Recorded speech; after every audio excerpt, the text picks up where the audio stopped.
বাংলার এক প্রত্যন্ত গ্রামে, যেখানে নদীর কালো জল আর ঘন জঙ্গলের ছায়া মিলেমিশে এক অন্ধকার রাজ্য তৈরি করেছে, সেখানে দাঁড়িয়ে আছে শত বছরের পুরনো জমিদার বাড়ি। এটা কোনো সাধারণ ধ্বংসস্তূপ নয়, এ যেন একটা জীবন্ত দানব, যার দেয়ালে শ্যাওলা জমে সবুজ বিষের মতো ছড়িয়ে আছে। পোলেস্তারা খসে পড়ে যেন রক্তাক্ত ক্ষত প্রকাশ করছে, আর ভাঙা বারান্দায় লতাপাতা উঠে এসে যেন অদৃশ্য হাত দিয়ে কাউকে টেনে নেয়। গ্রামের লোকেরা এ বাড়ির নাম নেয় না, শুধু ফিসফিস করে বলে, ওখানে রাত নামলে আত্মারা জেগে ওঠে। প্রতি সন্ধ্যায় যখন সূর্য রক্তাক্ত হয়ে ডুবে যায়, বাড়ির একটা নির্জন ঘরে জ্বলে ওঠে এক ফ্যাকাশে অলৌকিক আলো। কোনো বিদ্যুৎ নেই, কোনো কেরোসিন নেই, শুধু একটা ঠান্ডা ছায়াহীন আলো, যা চোখে লাগলে মনে হয় যেন কেউ তোমার আত্মা চুরি করছে। গ্রামবাসীরা বলে, আলোটা জ্বলে, কিন্তু কে জ্বালায় আর কেন নেভে না? গ্রামের বাইরে থেকে এসেছে আর্য, 25 বছরের এক যুবক, গবেষক, ইউটিউবার, লেখক। তার চোখে অজানার প্রতি অদম্য কৌতূহল, কিন্তু সে জানে না যে এই কৌতূহল তার জীবনের শেষ হবে। তার দাদু একসময় এই বাড়িতে কাজ করতেন, একথা আর্য দাদুর পুরনো ধুলোয় ঢাকা ডায়েরি থেকে জেনেছে। ডায়েরির পাতায় লেখা, বাড়িটা ছাড়ে না, রক্তের দাবি মিটিয়ে নেয়। আর্য ভাবে এটা শুধু বুড়ো মানুষের ভয়ের গল্প। কাঁধে ব্যাকপ্যাক, হাতে ক্যামেরা নিয়ে সে গ্রামে পৌঁছায়। বাতাসে একটা অদ্ভুত গন্ধ, পচা পাতা আর পুরনো রক্তের মিশ্রণ। গ্রামের রাস্তায় কুকুরগুলো তার দিকে তাকিয়ে ঘেউ ঘেউ করে, যেন সতর্ক করছে। চায়ের দোকানে বসে আর্য শোনে শেষ জমিদার রুদ্র নারায়ণ রায়ের কথা। এক রাতে তিনি সপরিবারে নিখোঁজ হয়ে যান। কোনো লাশ, কোনো চিহ্ন, শুধু সেই রাতের পর থেকে বাড়িতে অদ্ভুত শব্দ, পায়ের থপথপ আওয়াজ, যেন কেউ অন্ধকারে হাঁটছে। চুড়ির টুংটাং যেন অদৃশ্য নারীর হাত নাড়ছে, আর শিশুর কান্না যেন কোনো অভিষিপ্ত আত্মা চিৎকার করছে। এক বৃদ্ধ তার চোখে ভয় নিয়ে বলে, তোমার দাদু? সে জমিদারের কাছের লোক ছিল। সেই রাতে সে দেখেছে, কিন্তু বলেনি, শুধু বলতো, রক্ত পালাতে পারে না। রাত নামে, গ্রামের আলো নিভে যায়, শুধু দূরে জমিদার বাড়ির সেই ঘরে আলো জ্বলে। আর্য একা হাঁটে বাড়ির দিকে। পথে কুয়াশা ঘন হয়ে আসে, যেন অদৃশ্য আঙুল দিয়ে তার গা ছুঁয়ে যায়। টর্চের আলো কাঁপে তার হাতে। বাড়ির ফটক খোলা, যেন তাকে অপেক্ষা করছে। ভেতরে ঢুকতেই বাতাস ঠান্ডা হয়ে যায়, যেন কবরের ভেতর ঢুকেছে।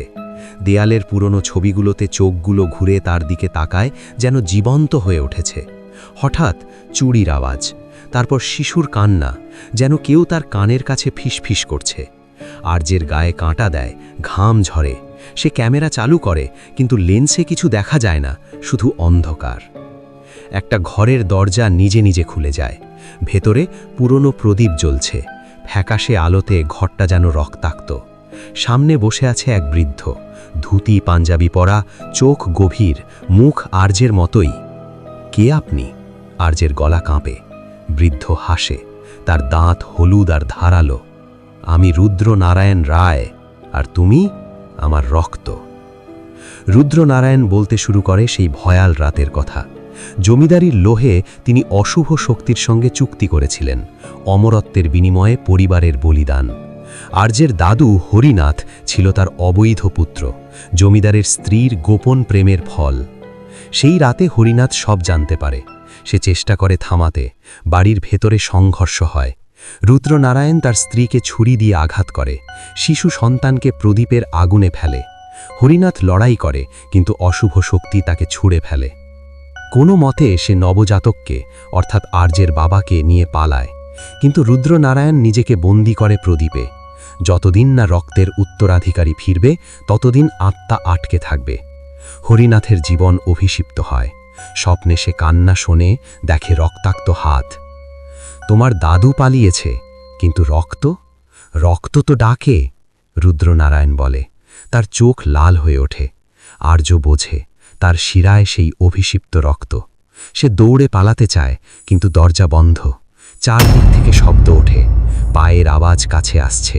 চুড়ির টুংটাং যেন তার হাত ছুঁয়ে যায়। শিশুর কান্না তার কানে চিৎকার করে। প্রদীপের আলো উজ্জ্বল হয়, যেন তাকে গিলতে চায়। রুদ্র নারায়ণ উঠে দাঁড়ায়, তার হাত আর্যের গলায় লাগে, ঠান্ডা, হাড়ের মতো। আর্য চিৎকার করে, কিন্তু কোনো শব্দ বেরোয় না। রুদ্রনারায়ণের হাত আর্যের গলার কাছে এসে থেমে যায়।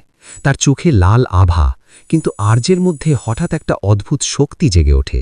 সে দাদুর ডায়েরির শেষ লাইনটা মনে করে, রক্তের দাবি মিটিয়ে নেয়, কিন্তু যদি কেউ সত্যকে মেনে নেয় এবং ছেড়ে দেয় তাহলে অভিশাপ ভাঙে। আর্য চিৎকার করে ওঠে, আমি তোমার উত্তরাধিকারী নই। এই বাড়ি, এই লোভ, এই বলিদান এসব আমার নয়। আমি শুধু তোমার রক্ত বহন করি, কিন্তু তোমার অভিশাপ নই। রুদ্রনারায়ণের মুখে একটা বিস্ময় ফুটে ওঠে। প্রদীপের আলো কাঁপতে থাকে। চারদিকের শব্দ, পায়ের থপথপ, চুড়ির টুংটাং, শিশুর কান্না হঠাৎ থেমে যায়, যেন বাড়িটা শুনছে। আর্য তার গলা থেকে রুদ্রনারায়ণের হাত সরিয়ে দেয়। তুমি লোভে পরিবারকে বলিদান দিয়েছিলে। দাদু পালিয়ে গেছিলেন ভয়ে, কিন্তু আমি পালাবো না। আমি মুক্তি দেব, এই বাড়ির আত্মাদের মুক্তি দেব, তোমারও। সে প্রদীপের দিকে এগোয়। রুদ্রনারায়ণ চিৎকার করে, না, তুমি থামো। কিন্তু তার কণ্ঠে এবার ভয়। আর্য প্রদীপটা তুলে নেয়। আলো তার হাতে জ্বলে ওঠে, কিন্তু এবার ঠান্ডা নয়, গরম, যেন জ্বলন্ত রাগ। এই লোভের শেষ করছি, আর্য বলে। সে প্রদীপটা মেঝেতে ফেলে পা দিয়ে ভেঙে ফেলে। কাঁচ ভাঙার শব্দে সারা বাড়ি কেঁপে ওঠে। আলোর একটা বিস্ফোরণ হয়, ফ্যাকাশে আলো চারদিকে ছড়িয়ে পড়ে, তারপর অদৃশ্য হয়ে যায়। রুদ্রনারায়ণের শরীর ধোঁয়ার মতো কুঁচকে যায়। তার চোখে শেষবারের মতো একটা কৃতজ্ঞতার ছোঁয়া। ধন্যবাদ, উত্তরাধিকারী। ফিসফিস করে সে অদৃশ্য হয়ে যায়। দেয়ালের ছবিগুলোর চোখ স্থির হয়ে যায়। শব্দগুলো চিরতরে থেমে যায়। আর্য দৌড়ে বেরিয়ে আসে বাড়ির বাইরে। পেছনে দরজা নিজে নিজে বন্ধ হয়ে যায়, কিন্তু এবার ভয়ের নয়, শান্তির। সে মাটিতে বসে পড়ে, হাঁপায়। ভোরের প্রথম আলো ফুটতে শুরু করেছে। বাড়ির সেই ঘরের জানালা দিয়ে আর কোনো আলো জ্বলে না। গ্রামবাসীরা সকালে এসে দেখে জমিদার বাড়ির আলো নিভে গেছে, চিরকালের জন্য। আর্যকে তারা দেখে বাইরে দাঁড়িয়ে থাকতে, ক্লান্ত কিন্তু জীবিত। তার হাতে দাদুর ডায়েরি, আর মুখে একটা হালকা হাসি। সে গ্রাম ছেড়ে যায় না সেদিন। কয়েকদিন থেকে এসে বাড়িটাকে পরিষ্কার করে, লোকজনকে ডেকে বলে, এটা আর অভিশিপ্ত নয়, এটা এখন শুধু ইতিহাস। গ্রামের ছেলেমেয়েরা খেলতে আসে এখানে। দেয়ালের পুরনো ছবিগুলো এখনও আছে, কিন্তু চোখগুলো আর অনুসরণ করে না। আর্য তার ইউটিউবে একটা ভিডিও আপলোড করে, অন্ধকারের উত্তরাধিকার শেষ হয়েছে, রক্তের দাবি মিটেছে, মুক্তির মাধ্যমে। ভোরের আলোতে বাড়িটা দাঁড়িয়ে আছে, শান্ত, নিরীহ। আর্য দূরে আটছে, পেছনে ফেলে এসেছে অভিশাপ। রক্তের টান ছিল, কিন্তু সাহসের টান তার চেয়ে